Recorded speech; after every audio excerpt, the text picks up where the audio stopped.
João do Biscoito.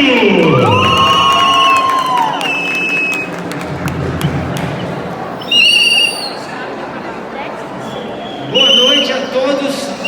É com muita fé e esperança e humildade e simplicidade que eu estou aqui nesse momento.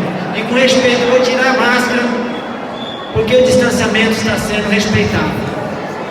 Eu jamais poderia deixar de agradecer a Deus. A minha vida é uma gratidão diariamente, a cada minuto vivido, a cada minuto respirado. Eu estou nesse mundo para fazer o bem e sempre estarei à disposição para contribuir com o crescimento da nossa cidade. E eu tenho uma honra de dizer, de estar no MDB e ter um prefeito como o Dr. Domingos Juvenil. Altamira, dia 6 de novembro, prefeito, vai fazer 109 anos.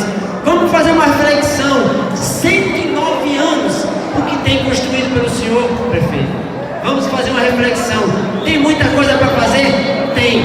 Por isso que eu estou continuando e colocando meu nome à disposição, para sempre cobrar com respeito, com dignidade, com técnica, com lealdade e com muito respeito à população que deposita o voto, porque o voto é uma coisa preciosa, é a mesma coisa que você dá o direito de vender uma casa, de fazer uma procuração no cartório. E diga lá, falar, vereador, represente a nossa sociedade.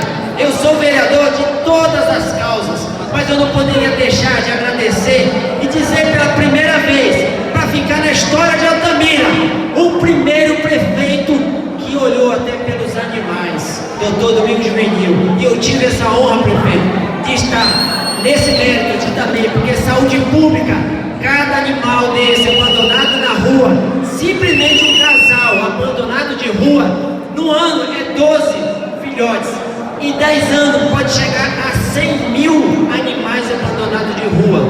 Então parabéns às pessoas protedoras dos animais, que amam os animais, amam a vida, amam a saúde, amam seu irmão.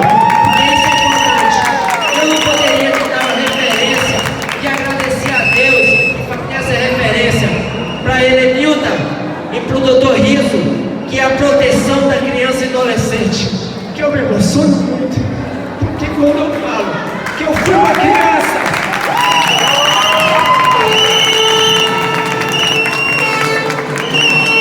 a emoção é tão grande de estar vereador na maior cidade do Brasil e proteger essas crianças e adolescentes, quanto conselheiro do direito, que eu fiz parte desde 2013, é uma honra, Helenilda. Dr. Riso, é uma honra de lutar pelas crianças, políticas públicas, que é uma coisa que não é fácil. A nossa primeira dama sabe, nos governos passados, parece até mentira, parece até uma piada, tinha R$2.000 para tratar de políticas públicas para as crianças e adolescentes. É uma vergonha uma cidade, o maior município do Brasil, receber 2.000, e por isso estou vereador e quero colocar meu nome à disposição com muita honra.